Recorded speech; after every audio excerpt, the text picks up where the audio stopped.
La vie avance sans demander la permission. Chaque jour est une guerre silencieuse dans laquelle il n'y a que deux options: prendre le contrôle ou être emporté par le courant. La plupart choisissent la deuxième option sans même s'en rendre compte. Ils se lèvent, répètent la même routine, laissent leurs pensées les dominer et terminent la journée comme ils l'ont commencé, coincés dans le même cycle de toujours. Ce que tu te dis à toi-même n'est pas un simple ensemble de mots, c'est une arme.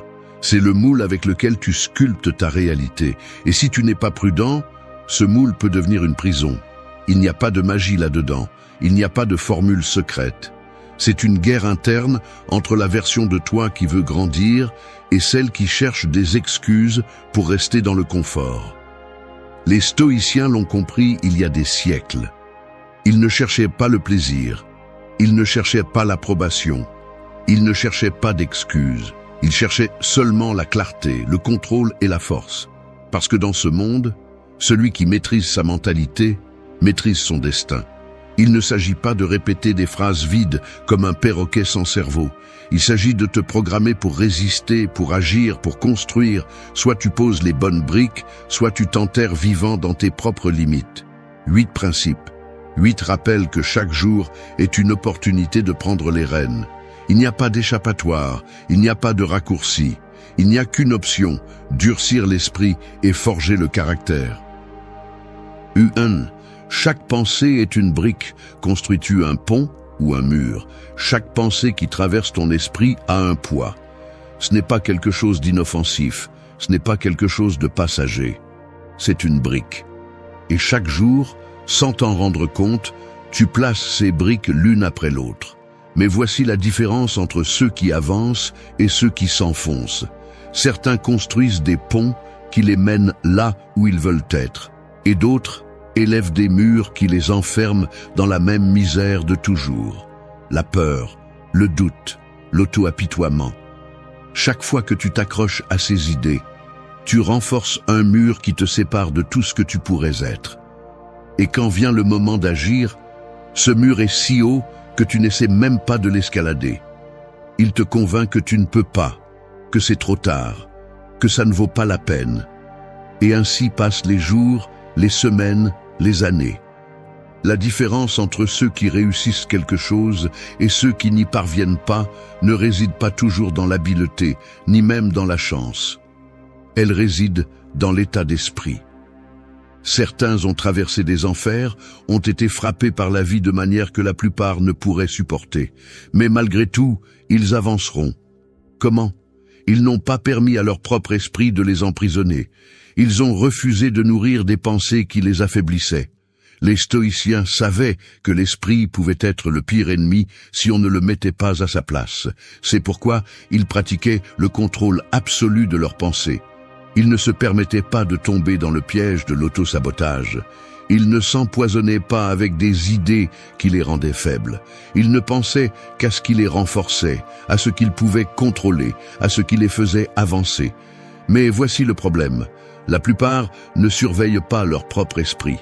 Ils le laissent courir sans contrôle, sans filtre. Ils se nourrissent de pensées qui les détruisent, d'idées qui les enchaînent, de peurs qui les paralysent. Et ensuite, ils se demandent pourquoi leur vie reste la même. Si chaque pensée est une brique, demande-toi, qu'est-ce que tu construis? Parce que si tu ne le fais pas consciemment, il est fort probable que tu construises un mur d'excuses, de limitations, d'insécurité. Et plus il est grand, plus il sera difficile à démolir. Chaque fois que tu penses « je ne peux pas », tu places une brique dans ce mur. Chaque fois que tu repousses quelque chose d'important par peur de l'échec, une autre brique. Chaque fois que tu te compares à quelqu'un d'autre et décides que tu ne seras jamais à son niveau, une autre encore. Et ainsi, petit à petit, tu finis par être pris au piège de ta propre construction. Mais voici l'autre côté de la médaille. Tu peux aussi construire un pont. Chaque pensée d'action, chaque idée de discipline, chaque décision de te lever et d'avancer est une brique qui te rapproche de là où tu veux être. Ce n'est pas de la magie, ce n'est pas instantané, c'est un processus, mais un processus qui n'a qu'un seul résultat si tu restes ferme. Sortir de l'endroit où tu es et arriver là où tu veux être. Alors commence à surveiller ce qui se passe dans ta tête. Tu ne peux pas te permettre d'être un prisonnier de tes propres pensées. Tu ne peux pas continuer à nourrir un état d'esprit qui te détruit.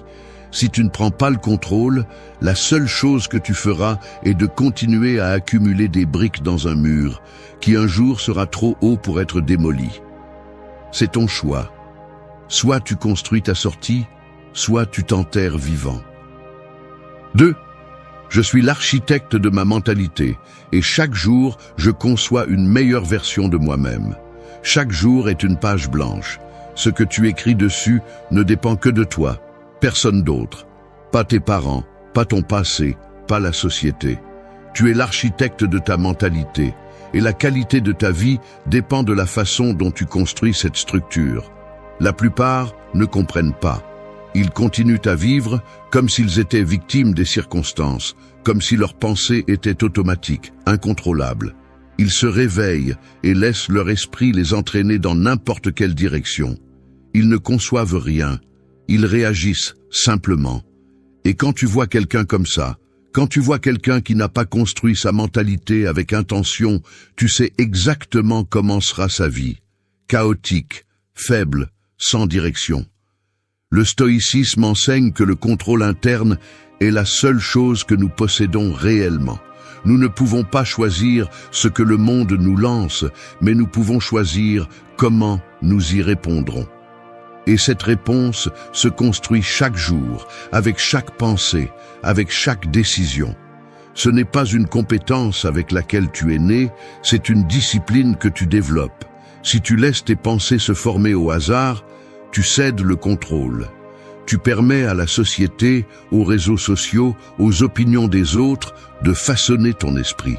Et si tu ne construis pas ta propre mentalité, quelqu'un d'autre le fera pour toi.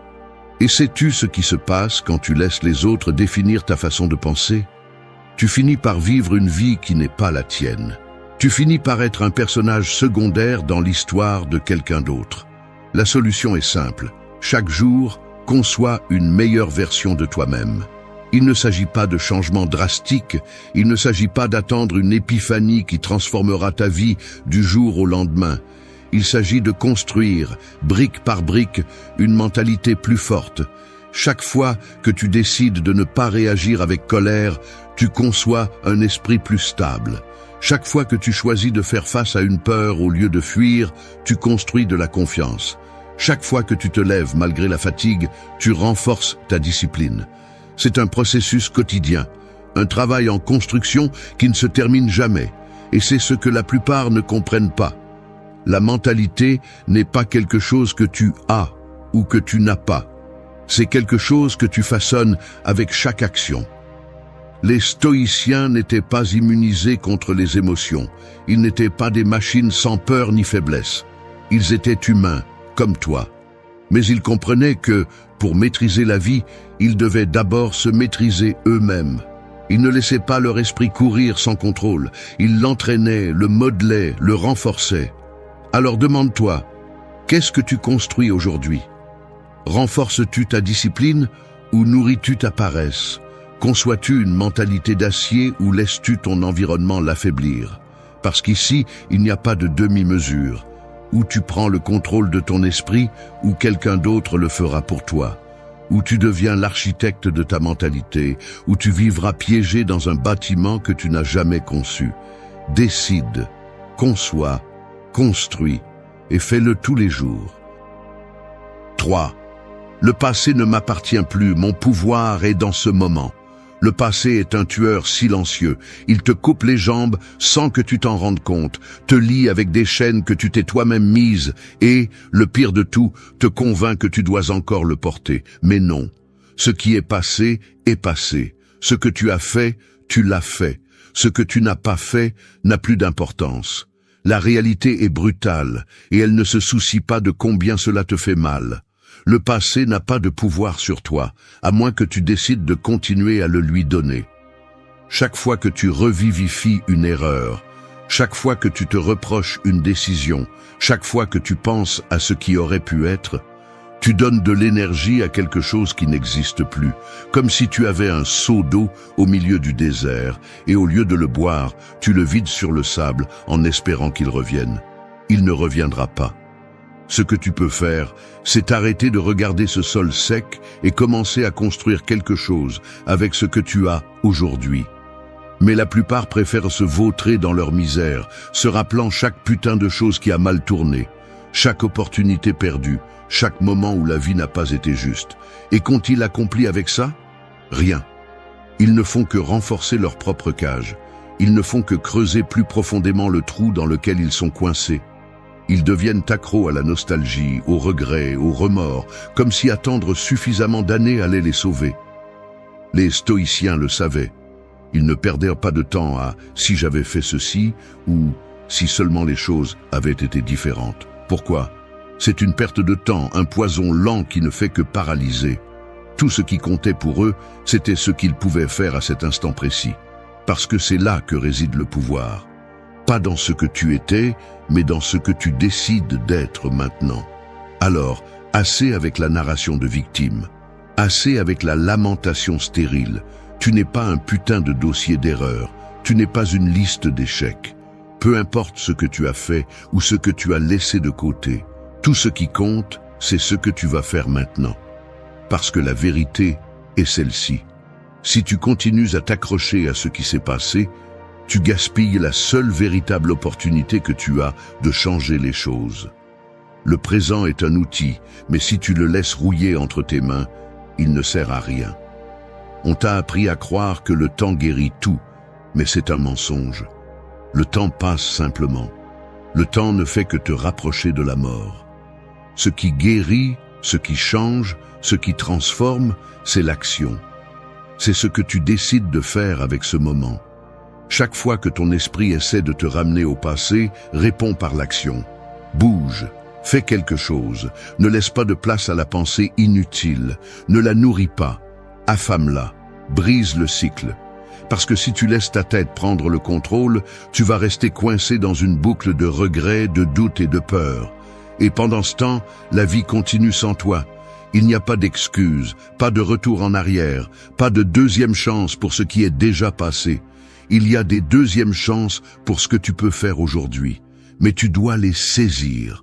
Tu dois détourner ton regard de ce que tu étais et le concentrer sur ce que tu peux construire. Il n'y a pas de magie là-dedans, pas de motivation bon marché. C'est une guerre contre ton propre esprit et la seule façon de la gagner est d'agir. Le passé est un cimetière. Laisse-le là. Ne continue pas à creuser des tombes pour tes opportunités. La seule chose réelle est ce moment. La seule chose qui t'appartient est ce que tu fais maintenant. Alors décide. Tu vis dans le passé ou tu prends le contrôle de ton présent. Mais si tu choisis la première option, ne te plains pas quand tu vois que rien ne change. 4. Je suis l'auteur de mon histoire, pas le personnage secondaire dans celle d'un autre.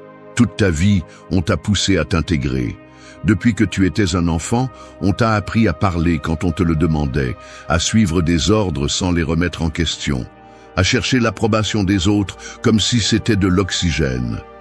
On t'a éduqué pour être correct, pour ne pas déranger, pour ne pas trop te démarquer.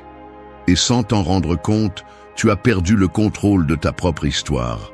La plupart des gens vivent ainsi, non pas parce qu'ils le veulent, mais parce qu'ils ne se sont jamais arrêtés pour se demander s'ils choisissaient vraiment leur chemin ou s'ils marchaient simplement sur celui qu'on leur avait mis devant. Ils naissent, grandissent, étudient ce qu'on attend d'eux, prennent le travail qu'on leur dit être sûr, se marient quand la société dicte que c'est le moment et se réveillent chaque jour avec le sentiment d'être piégés dans une vie qu'ils n'ont pas écrite. Ils deviennent des personnages secondaires dans leur propre existence, spectateurs d'une histoire qui devrait être la leur, mais qu'ils ont laissée entre les mains des autres. Et tu sais quel est le problème? Ce n'est pas accidentel. Tout est conçu pour que tu vives ainsi. Depuis la famille qui te dit ce qui est correct, jusqu'à la société qui te vend une version préfabriquée du succès. Ne pense pas trop, ne pose pas trop de questions, ne prends pas trop de risques. Suis le chemin tracé et ne regarde pas en arrière. Mais la question est, Ce chemin est-il vraiment le tien? Les stoïciens le savaient bien. Marc Aurèle a écrit « Si tu te préoccupes constamment des opinions des autres, tu seras esclave de ce que les autres pensent et tu ne seras jamais libre. » Et il avait raison. Parce que si ton bonheur dépend de la validation externe, alors il ne t'appartiendra jamais. Ce sera toujours quelque chose que quelqu'un d'autre peut te donner ou te retirer. Vivre selon les attentes des autres est la façon la plus lente de se perdre. Chaque décision imposée, chaque objectif forcé, chaque désir réprimé par peur du jugement est une pièce de plus de l'identité qui se désagrège. L'authenticité se dilue et avec le temps, elle devient un écho lointain de ce qu'elle aurait pu être. Mais il y a un moment où tout change, quand la voix intérieure crie plus fort que les opinions extérieures, quand l'inconfort de suivre le chemin des autres devient insupportable, quand l'idée de se contenter ressemble à une trahison envers soi-même. C'est là que le fil est coupé, que les chaînes sont brisées, que l'on marche fermement et que l'on commence à marcher dans une autre direction, même si ce n'est qu'un pas. La peur est toujours là. Le doute ne disparaît pas, mais ils n'ont plus le contrôle. Ils deviennent un bruit de fond pendant que la véritable histoire commence à s'écrire. Avec des erreurs, des faux pas, de l'incertitude, mais avec une certitude inébranlable. La vie est trop courte pour la vivre avec un scénario étranger. Il n'est pas nécessaire de demander la permission d'exister. Il n'est pas nécessaire de correspondre à aucune attente. Il suffit de décider, d'agir, de s'approprier chaque moment, comme s'il s'agissait d'une page blanche en attente d'être écrite avec intention et courage. 5. Arrête d'attendre la validation externe, fais le premier pas sans demander la permission. Le désir d'approbation est une chaîne invisible. Elle ne pèse pas, elle ne serre pas, elle ne fait pas mal essentiellement, mais elle maintient la plupart des gens au même endroit, paralysés par la peur de ne pas s'intégrer, de décevoir, d'être jugés. Depuis notre plus jeune âge, on nous apprend à chercher la validation des autres, à mesurer le succès en fonction des applaudissements que nous recevons, à douter de nos décisions si elles ne sont pas soutenues par la foule. Et ainsi, petit à petit, nous devenons des prisonniers de l'opinion des autres.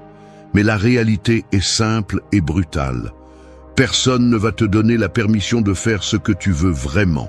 Personne ne va apparaître avec une lettre signée te disant que c'est le moment de prendre le contrôle de ta vie. Si tu attends la validation des autres pour bouger, tu resteras à attendre pour toujours. Les stoïciens l'ont mieux compris que quiconque. Épictète disait que la clé de la liberté était de se débarrasser du besoin d'approbation. Non pas parce que c'était facile, mais parce que c'était nécessaire. Il ne s'agit pas de devenir indifférent à tout le monde, mais de comprendre que dépendre de la validation externe est comme essayer de remplir un tonneau sans fond. Aujourd'hui, tu peux recevoir un compliment, demain une critique. Et si ton identité est construite sur cela, alors elle n'est pas tienne, elle est celle des autres. Personne ne sait vraiment ce qui est le mieux pour toi. Personne n'a marché exactement dans tes chaussures. Personne ne comprend la complexité de tes pensées, tes peurs, tes désirs. Cependant, cela n'empêche pas les gens de donner leur avis, de critiquer et d'essayer de te dicter quoi faire, comment le faire et quand le faire. Et si chacune de ces voix a du pouvoir sur toi, alors tu ne prendras jamais une décision qui t'appartient vraiment. Attendre l'approbation est une forme d'auto-sabotage. C'est un retard déguisé en précaution, une excuse élégante pour ne pas agir, une façon de repousser l'inévitable. Parce qu'au fond, tu sais ce que tu veux faire. Tu sais quel chemin t'appelle, quelle décision tu as repoussée, quel pas tu dois faire. Ce qui t'arrête n'est pas le manque de connaissances, c'est la peur de le faire seul, sans la certitude que les autres seront d'accord. Mais la vérité est celle-ci. Ceux qui construisent vraiment quelque chose dans cette vie n'attendent pas que le monde leur dise que c'est le bon moment. Ils se lancent, ils agissent, ils se trompent et continuent. Parce qu'ils comprennent que la seule validation qui compte vraiment est la leur, celle qui vient du fait de savoir que, même si le monde entier est contre eux, ils continuent d'avancer de toute façon. Les opinions des autres sont éphémères, elles changent avec le vent. Un jour tu es admiré, le lendemain tu es critiqué. Un jour tu es loué, le lendemain tu es ignoré. Et si ta direction dépend de cela, alors ton chemin ne sera jamais stable. Mais si ta boussole est interne, si la seule voix que tu écoutes vraiment est la tienne, alors il n'y a pas de force externe qui puisse t'arrêter. Arrête d'attendre qu'on te donne la permission. Personne ne le fera. Arrête de chercher l'approbation. Ce ne sera jamais suffisant. Fais le premier pas maintenant, même si le sol tremble sous tes pieds, même si le bruit des opinions essaie de te freiner. Parce que le seul vrai regret n'est pas d'échouer, c'est de ne jamais avoir essayé. 6. Se plaindre, c'est donner de l'énergie à ce que tu détestes. Investis-la dans ce que tu veux créer. La plainte est une malédiction déguisée en soulagement. Elle te fait croire que tu fais quelque chose alors qu'en réalité, tu ne fais que creuser un trou plus profond. C'est la manière la plus élégante de renoncer sans l'admettre. Parler de combien les choses vont mal, de combien tout est injuste, de combien il est difficile de progresser, de comment il y a toujours quelque chose ou quelqu'un qui te met des obstacles, et plus tu le dis, plus tu le rends réel. La plainte est une drogue, et comme toute drogue, elle procure un plaisir momentané, mais te laisse pire qu'avant. Tu n'as pas besoin de te plaindre pour savoir que le monde est foutu. Tu n'as pas besoin de le répéter chaque jour pour comprendre qu'il y a des choses hors de ton contrôle, que la chance joue son rôle, qu'il y a des gens avantagés et d'autres qui doivent lutter davantage. Rien de tout cela n'est nouveau, rien de tout cela ne change avec ta frustration. Mais ce qui change, c'est ta capacité à faire quelque chose à ce sujet. Parce que chaque fois que tu te plains, tu sacrifies ton énergie à ce que tu détestes. Tu nourris le problème au lieu de le résoudre. Les stoïciens n'avaient pas de temps pour les plaintes parce qu'ils savaient qu'elles étaient du bruit. Ils savaient que la vie était brutale et que le seul chemin était de se renforcer. Épictète, qui est né esclave et est pourtant devenu un maître de la pensée, a compris cela mieux que quiconque. La différence entre ceux qui ont réussi quelque chose et ceux qui se noient dans leur misère ne réside pas dans les circonstances, mais dans la mentalité avec laquelle ils les affrontent. Regarde bien autour de toi. Les gens qui se plaignent le plus sont souvent ceux qui font le moins. Ils sont experts pour identifier tout ce qui ne va pas, mais incapables de bouger pour le changer. Ils parlent, maudissent, se lamentent, mais dès qu'il est temps d'agir, ils ont toujours une excuse. Ils n'ont pas le temps, ils n'ont pas les ressources, ce n'est pas le bon moment, quelqu'un d'autre devrait le faire. Et pendant ce temps, la vie continue d'avancer, sans attendre qu'ils se lèvent. Chaque mot que tu utilises a un poids. Et quand tu les utilises pour te plaindre, tu te programmes pour l'échec. Tu te convaincs que le problème est plus grand que toi, que tu n'as pas d'option, que tu es coincé. Et une fois que tu le crois, cela devient réel. Non pas parce que c'est vraiment le cas, mais parce que ton esprit a cessé de chercher des solutions. Le problème n'a jamais été l'obstacle. C'est ce que tu décides d'en faire. Pendant que l'un se plaint, l'autre trouve un moyen de l'utiliser comme marchepied. Pendant que l'un maudit sa malchance, l'autre travaille sur ce qu'il peut contrôler. Pendant que l'un abandonne parce que c'est la vie, l'autre la façonne de ses propres mains. Ne perds pas une autre seconde à nourrir ce que tu détestes. Ne donne pas plus de pouvoir à ce que tu veux détruire. Ferme la bouche, ouvre les yeux et utilise cette énergie pour bouger, pour faire quelque chose, aussi petit soit-il. Pour sortir de la boue dans laquelle tu t'es enfoncé ou dans laquelle on t'a enfoncé. Parce qu'à la fin de la journée, la seule chose qui compte n'est pas à quel point la situation est foutue, mais ce que tu vas faire avec. 7. Transforme chaque « et si » en « je vais le faire et voir ce qui se passe ». Le « et si » est un murmure traître, un parasite mental qui se nourrit de peur et d'indécision. Il est le gardien de toutes les opportunités que vous n'avez jamais saisies, le geôlier de chaque idée que vous avez abandonnée avant même de l'essayer. Il se présente déguisé en prudence, en analyse, en bon sens, mais en réalité, il n'est qu'une stratégie sophistiquée de votre propre esprit pour vous maintenir au même endroit. Le problème avec le « et si » est qu'il n'a pas de fin. Il s'installe dans votre tête et ouvre une porte après l'autre, chacune avec un nouveau scénario où quelque chose tourne mal. Et si j'échoue? Et si je fais le ridicule? Et si ce n'est pas le bon moment? Et pendant que vous êtes occupé à concevoir des futurs catastrophiques qui ne se produiront probablement jamais, le présent s'échappe, les opportunités disparaissent, et le temps continue son cours sans attendre que vous résolviez vos doutes. La vérité est celle-ci: personne n'a toutes les réponses avant de commencer. Personne ne sait avec certitude si quelque chose fonctionnera, si ce sera le bon chemin, si cela en vaudra la peine. Et c'est précisément pour cette raison que la seule approche intelligente est d'agir d'abord et d'ajuster ensuite. Il n'y a pas de croissance sans risque, pas de progrès sans incertitude. L'action est la seule façon d'obtenir de la clarté. Les stoïciens le savaient bien. Ils ne perdaient pas de temps en débats internes sans fin. Ils ne se paralysaient pas en analysant chaque issue possible. Ils comprenaient que la seule façon de comprendre la vie était de la vivre, de l'affronter avec courage, en assumant que chaque erreur n'était qu'une étape supplémentaire dans le processus. Ils ne s'asseyaient pas à se demander ce qui pourrait arriver. Ils essayaient et découvraient. Le problème est que la plupart ont été formés à craindre l'échec plus que l'inaction. Ils préfèrent rester dans le doute plutôt que de risquer une réponse qui ne leur plaît pas. Ils vivent sous l'illusion que beaucoup de réflexion avant d'agir les protégera de faire des erreurs, alors qu'en réalité, tout ce qu'ils font est de retarder leur propre développement. Pensez à toutes les choses que vous avez toujours voulu faire et que vous n'avez pas faites.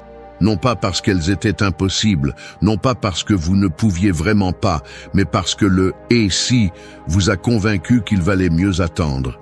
Maintenant, imaginez si vous aviez agi dans chacune de ces situations. Où seriez-vous aujourd'hui? Combien d'expériences auriez-vous accumulées? Combien auriez-vous appris?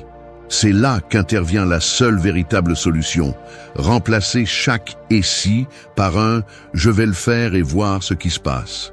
Parce que la seule façon de savoir si quelque chose en vaut la peine est de l'essayer. Parce qu'aucune analyse, aucune prédiction, aucune théorie ne vous donnera plus d'informations que le simple fait de le faire. Il ne s'agit pas de se lancer aveuglément sans réfléchir. Il s'agit de comprendre que l'action surpasse toujours la paralysie, que l'apprentissage vient de la tentative, que la peur ne disparaît que lorsque vous lui faites face. Il s'agit de reconnaître que chaque doute est une porte fermée et que la seule façon de savoir ce qui se cache derrière est de la pousser. Le monde appartient à ceux qui bougent, pas à ceux qui restent coincés dans leur tête. Ce n'est pas le plus intelligent qui avance, ni le mieux préparé, ni le plus talentueux. C'est celui qui décide d'agir quand les autres continuent d'attendre. C'est celui qui comprend que la vie ne donne pas de garantie et que ce n'est pas une raison suffisante pour rester immobile. Alors, arrêtez de le remettre à plus tard. Vous n'avez pas besoin d'avoir tout clair. Vous n'avez pas besoin de savoir comment cela se terminera. Vous avez juste besoin de faire quelque chose, n'importe quoi. Un premier pas, une petite tentative, un minime progrès. Et à partir de là, le chemin se révélera. Mais si vous restez coincé dans le « et si », la seule chose qui arrivera est que vous vous réveillerez un jour en réalisant que vous n'avez jamais essayé. Et il n'y aura aucune excuse pour soulager cela. 8. Tu n'es pas un collectionneur d'échecs, tu es un architecte de seconde chance. Certains marchent comme s'ils étaient des monuments de leurs échecs. Ils portent chaque erreur tatouée sur la peau, chaque défaite pendue au cou comme un trophée amer. Ils se présentent au monde avec la même histoire usée. Ce n'est pas pour moi. Ça ne marche jamais. C'est ma vie. Ils se sont convaincus que leur destin est scellé, que chaque chute est un rappel qu'ils ne pourront jamais se relever. Mais tu n'es pas un musée d'échecs. Tu n'es pas fait pour accumuler les défaites et les exhiber comme des preuves que le monde est contre toi. Tu n'es pas né pour être le résultat de tes erreurs, mais pour être l'architecte de ce qui vient après. Chaque pierre sur laquelle tu as trébuché est la même pierre que tu peux utiliser pour construire un nouveau chemin. Mais voici l'astuce. Seulement si tu décides de le faire. La plupart ne le font pas. Ils préfèrent rester au sol, convaincus que c'est plus facile que de réessayer. Ils nourrissent leur propre tragédie, répètent les mêmes excuses, cherchent du réconfort auprès de ceux qui leur disent que ce n'était pas leur faute, qu'ils n'avaient pas d'autre choix, que la vie est injuste. Ils se convaincront qu'ils ont épuisé toutes leurs chances. Mais les opportunités ne s'épuisent pas. Elles se créent, elles se dessinent, elles se forgent avec chaque décision, chaque essai, chaque coup qui ne te laisse pas au sol. Les stoïciens n'ont jamais vu l'échec comme une fin. Pour eux, chaque chute n'était qu'un détour, une leçon, un test d'endurance. Ils ne pleuraient pas pour ce qui avait mal tourné. Ils ne restaient pas coincés dans ce qui aurait pu être. Ils regardaient simplement ce qu'ils avaient devant eux et décidaient quoi en faire. Parce que, peu importe combien tu as perdu, la seule chose qui compte vraiment est ce que tu fais avec ce qui reste. La mentalité de victime est une prison. Elle t'enferme dans une histoire que tu es en train d'écrire. Une où tu es toujours celui qui souffre, celui qui essaie, mais n'y arrive jamais, celui qui est condamné à répéter les mêmes erreurs. Mais cette histoire n'est pas gravée dans la pierre. C'est un brouillon, un que tu peux éditer, barrer, réécrire complètement si tu as le courage de lâcher ce qui ne te sert plus. La vie n'appartient pas à ceux qui ne font jamais d'erreurs. Elle appartient à ceux qui font des erreurs et continuent d'avancer. À ceux qui transforment chaque erreur en une marche, chaque obstacle en un point d'appui. À ceux qui comprennent que la seule défaite réelle est celle que tu acceptes sans combattre. Si tu es tombé, relève-toi avec quelque chose de nouveau dans la tête. Si tu as perdu, apprends ce qui t'a conduit là et fais-le différemment. Si tout s'est effondré, alors commence à construire à nouveau, mais cette fois avec des fondations plus solides. Tu n'es pas un dossier de mauvaises décisions. Tu n'es pas un catalogue d'échecs. Tu n'es pas une histoire qui s'est terminée à la pire page. Tu es un architecte, un créateur de nouvelles opportunités. Et si les ruines t'entourent, ce n'est pas la fin. C'est juste le matériau avec lequel tu vas construire ce qui suit. Alors arrête de parler de ce qui a mal tourné. Arrête de répéter la même histoire encore et encore. Regarde autour de toi, prends ce que tu as et commence à construire quelque chose de nouveau. Peu importe combien de fois tu as dû recommencer à zéro. Ce qui compte, c'est que tu as encore la capacité de le faire. Les secondes chances n'apparaissent pas par magie. Elles sont arrachées, fabriquées, sculptées avec les mains, l'esprit, la volonté. Et si tu en veux vraiment une, arrête de regarder en arrière et commence à la dessiner. La plupart des gens veulent plus dans la vie. Plus de succès, plus d'argent, plus de respect, plus de paix. Mais il y a quelque chose qu'ils ne comprennent pas. Tu ne récoltes pas ce que tu désires, tu récoltes ce que tu sèmes. Et ce que tu sèmes est dans ton esprit. Ton esprit n'est pas un lieu passif où les choses se passent simplement comme ça. C'est un terrain. Ce que tu plantes là-bas grandira, que tu le veuilles ou non. Si tu plantes des excuses, des limites grandiront. Si tu plantes des plaintes, la misère grandira. Mais si tu plantes de la discipline, le pouvoir grandira. Maintenant, voici la vérité que la plupart ne veulent pas entendre. Tu ne peux pas avoir un esprit faible et espérer une vie forte. Tu ne peux pas te laisser emporter par chaque pensée poubelle qui te traverse l'esprit et espérer devenir quelqu'un d'invincible. Ça ne fonctionne pas comme ça. Si ton esprit est une rivière, vers où coule-t-elle ? Vers la médiocrité, le doute et la peur, ou vers le contrôle, la clarté et la détermination ? Parce que cette rivière emporte tout ce que tu es. Et si tu n'apprends pas à la diriger, elle t'emmènera là où tu n'as jamais voulu être. Aujourd'hui, nous allons parler de comment forger un esprit fort. Pas avec de jolies phrases, pas avec une théorie vide, avec des principes réels, avec des outils que tu peux appliquer tous les jours.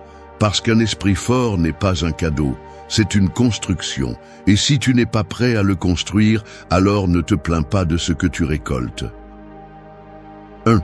Si ton esprit est une rivière, assure-toi qu'elle coule là où tu le souhaites. Ton esprit n'est jamais immobile, ce n'est pas un lac, ce n'est pas une flaque d'eau, c'est une rivière en mouvement constant. Et cette rivière peut te mener au succès ou à la ruine, selon la direction qu'elle prend. Mais voici le problème, la plupart des gens ne se rendent même pas compte qu'ils sont à la dérive. Tu te réveilles et la première chose que tu fais est de vérifier ton téléphone, d'absorber des nouvelles inutiles, de te perdre dans les réseaux sociaux. Dès le premier instant de la journée, ta rivière coule déjà dans la mauvaise direction. Ensuite, tu ressens de l'anxiété, tu n'avances pas, tout semble hors de ton contrôle. C'est simple. Si tu ne choisis pas consciemment la direction de ton esprit, quelqu'un d'autre le fera pour toi. Ton environnement, les personnes avec qui tu parles, les contenus que tu consommes, les pensées auxquelles tu donnes de l'espace, tout cela détermine la direction de ta rivière. Et si tu ne la contrôles pas, tu finiras dans un endroit où tu n'as jamais voulu être. Chaque action que tu répètes, chaque idée que tu permets dans ta tête, chaque émotion que tu nourris est comme une pierre dans le lit de cette rivière, lui donnant forme et vitesse. Le problème est que beaucoup laissent leur rivière être contaminée par tout ce qui les entoure. Ils laissent leur énergie se drainer dans des soucis inutiles, des disputes sans sens, des problèmes qui ne sont même pas les leurs. Ils mettent leur esprit en mode automatique et se laissent emporter. Et quand ils se rendent compte qu'ils sont coincés dans la médiocrité, la frustration ou l'impuissance, il est déjà trop tard. Une rivière ne change pas de cours juste comme ça. Il faut la modeler, il faut creuser de nouvelles routes, il faut la forcer à se déplacer dans la bonne direction. Et cela ne se fait pas avec de bonnes intentions, cela se fait avec de l'action.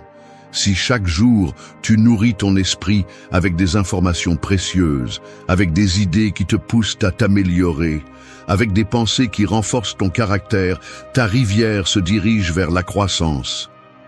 Mais si chaque jour tu la remplis de distractions, de négativité et de déchets mentaux, cette même rivière te mènera directement à la médiocrité.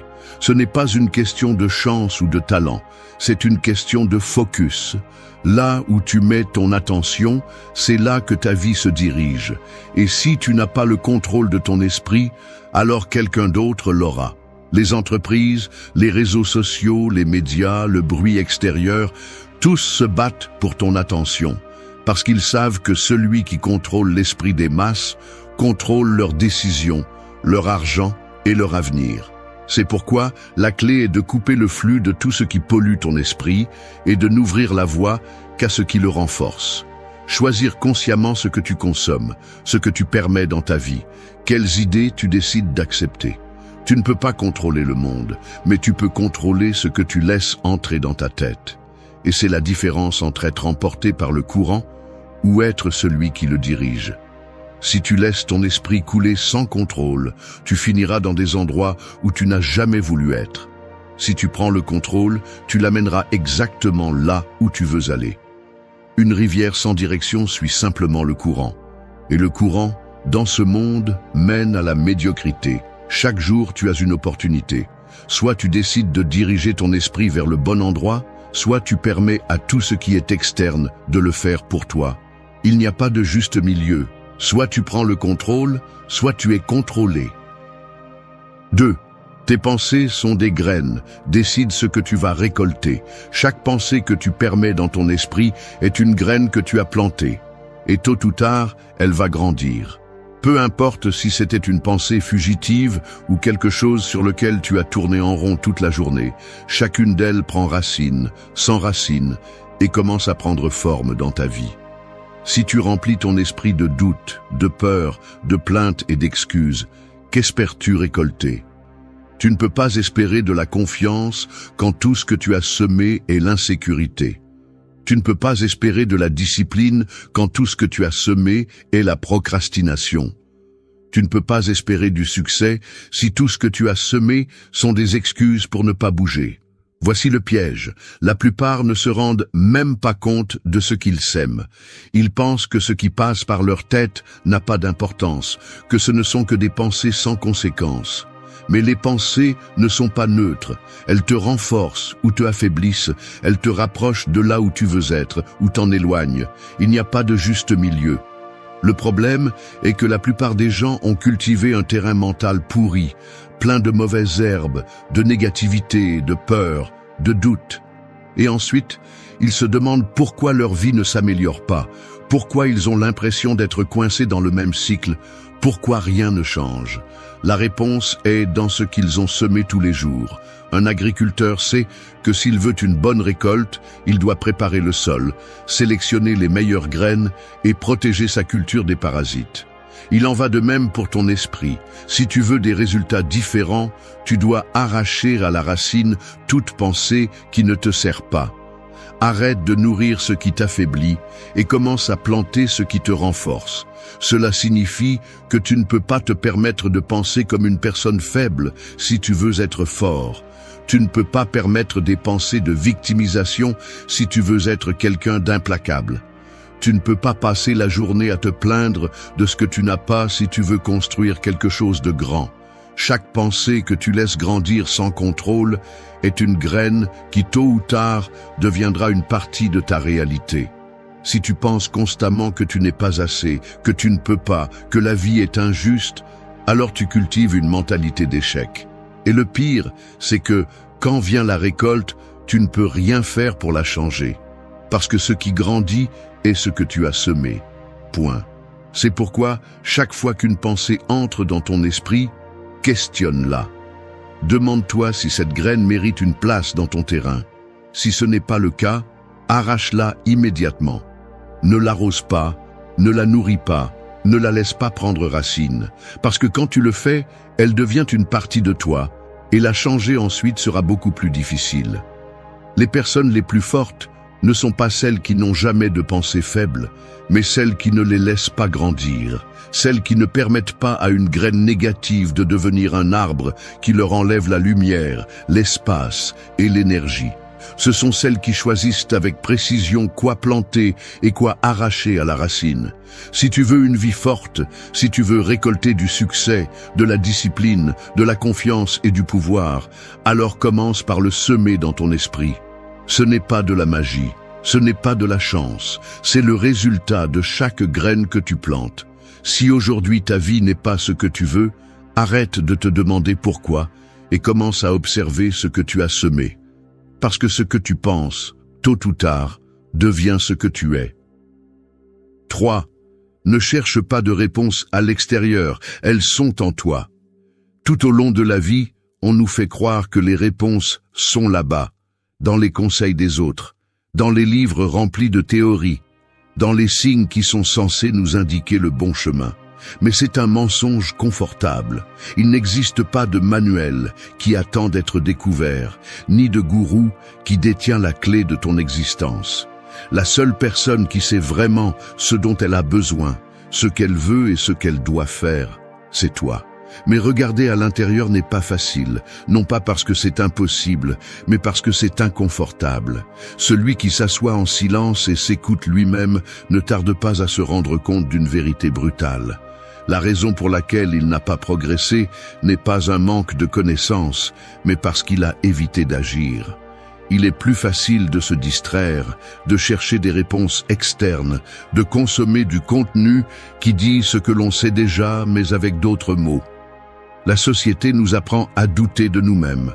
Depuis notre plus jeune âge, on nous habitue à demander la permission, à suivre des instructions, à dépendre de la validation des autres. On nous programme pour ignorer notre propre voix, pour avoir peur de l'instinct, pour croire que quelqu'un d'autre sait toujours plus. C'est ainsi que les gens se perdent dans la confusion, noyés dans une mer d'opinions étrangères, tandis que la vérité reste en eux, attendant d'être entendue. Les stoïciens l'ont compris il y a des siècles. Ils n'attendaient pas de signes, ils ne cherchaient pas de validation externe, ils n'avaient pas besoin que quelqu'un leur dise quoi faire.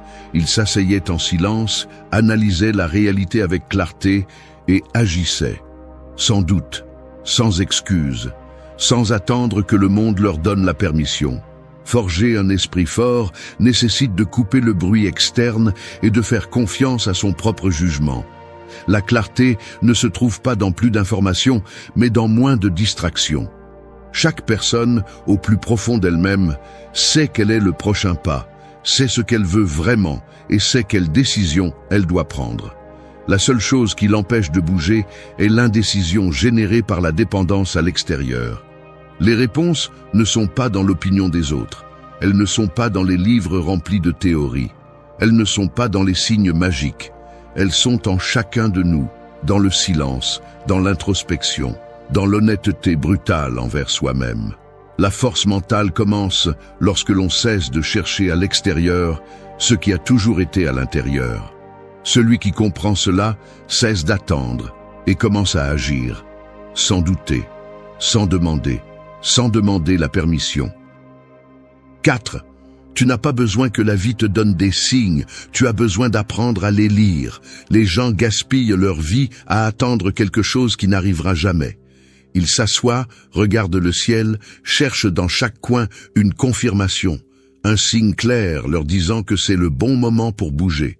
Mais la vérité est simple et brutale. La vie n'envoie pas d'avertissement. Elle ne donne pas de certitude. Elle n'éclaire pas le chemin avec des lumières au néon. Celui qui attend perd. Le pire, c'est que les signes ont toujours été là, mais pas comme les gens l'espèrent.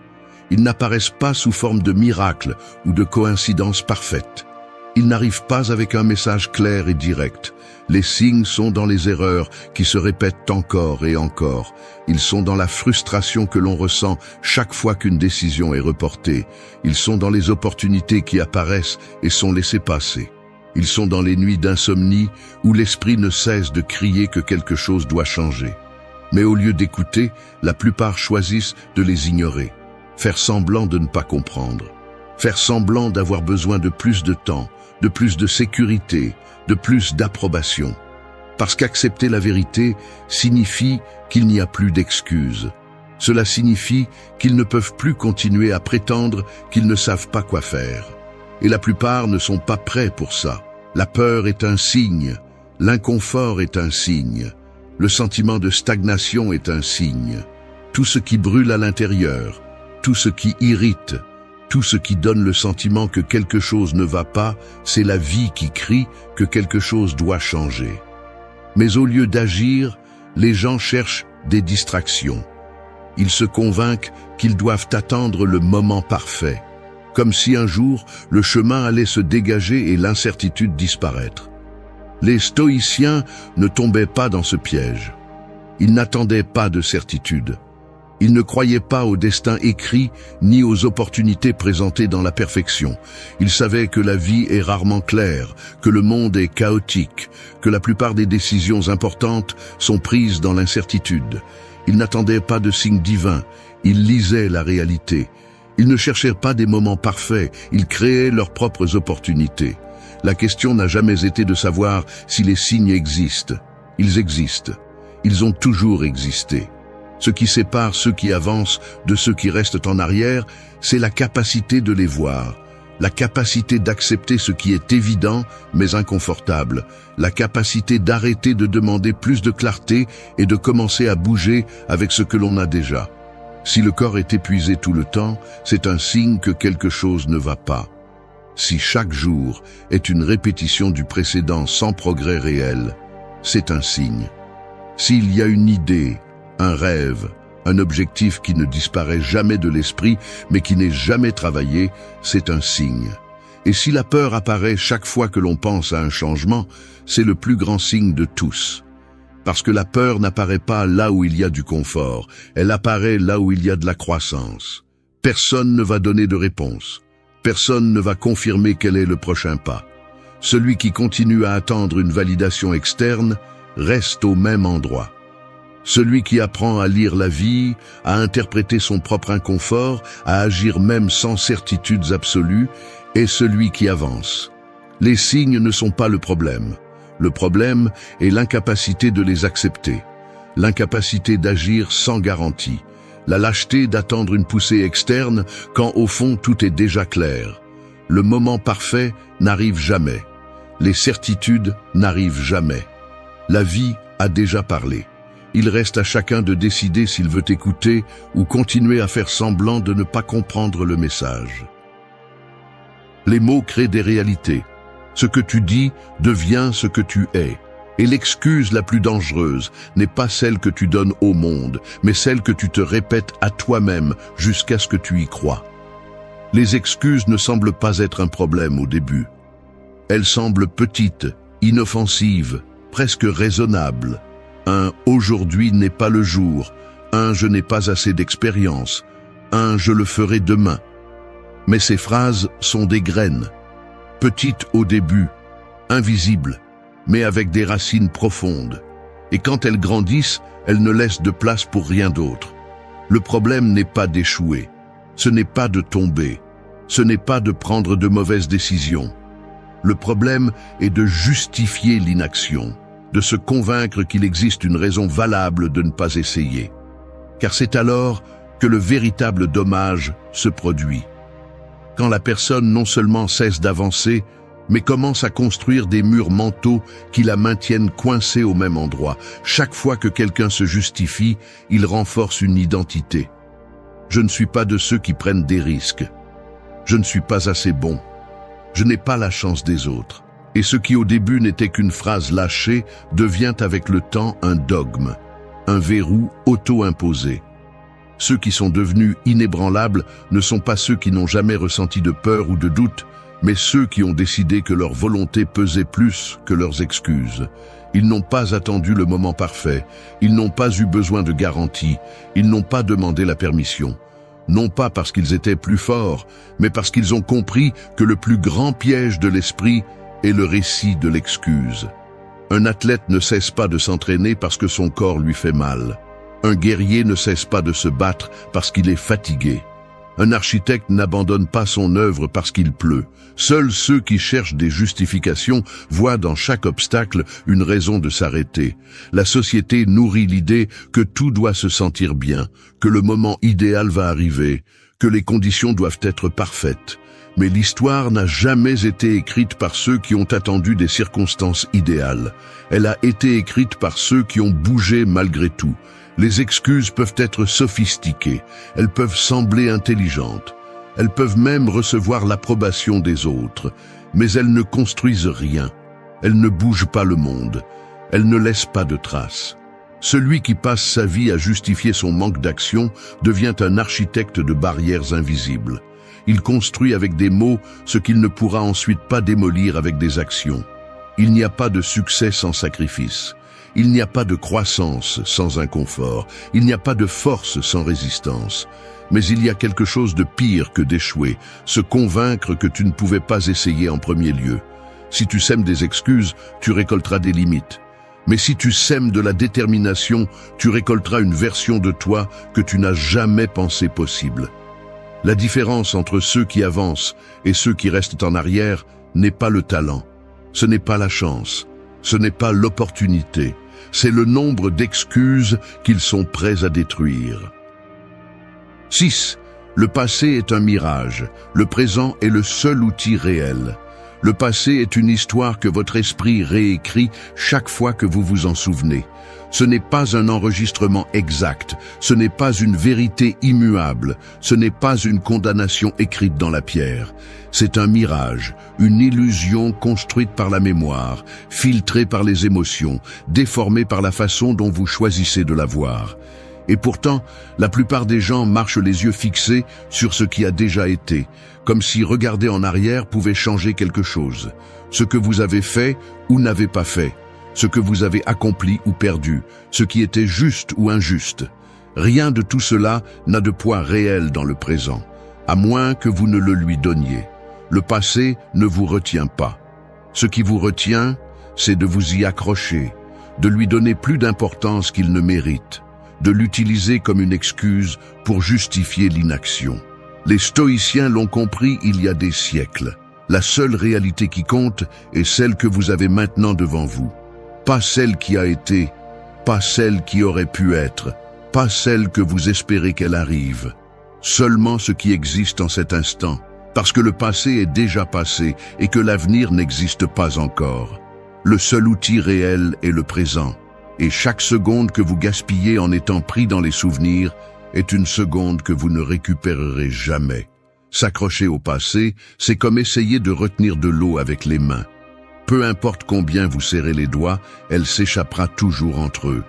Mais beaucoup de gens restent là, les poings fermés autour de ce qui n'existe plus, refusant d'accepter qu'ils ne peuvent pas le changer. Certains s'accrochent à de vieilles victoires, convaincus que le meilleur de leur vie est déjà derrière eux. D'autres se lient à leurs échecs, se répétant qu'ils ne sont pas assez bons parce qu'ils ont échoué à un moment donné. Mais tous deux commettent la même erreur, vivre dans une dimension qui n'existe plus. Le passé est un mirage, car ce n'est pas le passé qui compte, mais l'histoire que vous décidez de raconter à son sujet. Deux personnes peuvent avoir vécu exactement la même expérience, mais l'une l'utilisera comme carburant pour avancer, et l'autre comme encre pour rester en arrière. Il ne s'agit pas d'ignorer ce qui a été, mais de comprendre qu'il n'a pas plus de pouvoir que celui que vous lui donnez. Ce que vous avez bien fait, utilisez-le comme base.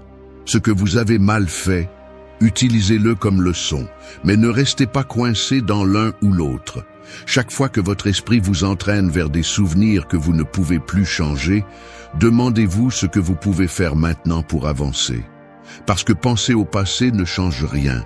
La seule chose qui change les choses est l'action présente. Le passé peut être un enseignant ou une prison. Et la différence entre les deux est simple, apprendre de lui et avancer, ou s'y accrocher et rester coincé. Le temps ne se déplace que dans une direction. La vie continue d'avancer. La seule question est de savoir si vous avancerez avec elle ou si vous resterez à regarder en arrière pendant que tout autour de vous continue de changer. Si vous voulez de la force mentale, si vous voulez de la clarté, si vous voulez un véritable pouvoir sur votre vie, arrêtez de donner plus de poids à l'histoire de ce qui a été et commencez à écrire l'histoire de ce que vous faites maintenant. Parce que la seule chose qui existe vraiment est ce moment. 7. Si tu maîtrises ton dialogue interne, tu conquéras le monde extérieur. Ton esprit est l'architecte de ta réalité. Ce que tu penses, ce que tu te répètes, ce que tu permets de s'installer dans ta tête, devient le plan de ce que tu construis dans le monde. Si le dessin est faible, la structure sera faible. Si le dessin est solide, rien ne pourra le renverser. La plupart perdent la bataille avant de faire le premier pas parce que leur ennemi n'est pas dehors, il est à l'intérieur. La voix qui dit que tu n'es pas assez, c'est trop difficile, mieux vaut attendre, qu'est-ce que les autres vont penser? Cette voix est celle qui ruine plus de vie que tout obstacle extérieur. Ce n'est pas le manque d'opportunités, ce n'est pas la chance, ce n'est pas que le monde est injuste. C'est le sabotage interne, la guerre psychologique que beaucoup ne réalisent même pas qu'ils mènent. Les mots que tu te dis sont des ordres directs à ton corps et à ton action. Si tu te parles comme un perdant, tu agiras comme tel. Si tu te parles comme quelqu'un sans option, ton esprit cessera de les chercher. Chaque fois que tu répètes une excuse, chaque fois que tu valides un doute, tu renforces la structure d'un monde dans lequel tu es faible. Non pas parce que tu l'es, mais parce que tu as construit cette identité avec chaque pensée. L'esprit ne distingue pas entre ce qu'il dit par habitude et ce qu'il dit sérieusement. Si chaque jour tu répètes à ta tête que tu ne peux pas, que tu ne vaux rien, que quelque chose est impossible, elle l'acceptera comme vérité. Et le pire, c'est que cette idée ne mourra pas dans ta tête. Elle se reflètera dans chaque décision, dans chaque attitude, dans la façon dont tu marches, dans l'énergie que tu transmets, dans la façon dont tu affrontes les problèmes. Mais la même chose se produit à l'inverse. Si tu commences à modeler ton dialogue interne avec force, si tu arrêtes de nourrir la voix faible, si tu remplaces chaque pensée défaitiste par un ordre de pouvoir, ton corps, tes actions et ta vie le reflèteront. Il ne s'agit pas de te mentir, il ne s'agit pas de phrases vides de motivation, il s'agit d'entraîner ton esprit à travailler en ta faveur plutôt qu'en ta défaveur. Quand tu fais face à une difficulté, au lieu de dire c'est trop, change pour je vais trouver un moyen. Quand quelque chose va mal, au lieu de penser je suis un échec, change pour c'est une partie du processus. Cela ne signifie pas ignorer la réalité, cela signifie te conditionner pour répondre avec force plutôt qu'avec défaite. La différence entre ceux qui accomplissent quelque chose de grand et ceux qui passent leur vie à le souhaiter n'est pas l'intelligence, ni le talent, ni les ressources. C'est le contrôle qu'ils ont sur leur propre pensée. Certains laissent le doute, la peur et l'insécurité dicter leur destin. D'autres choisissent de programmer leur esprit pour avancer, peu importe ce qui se passe.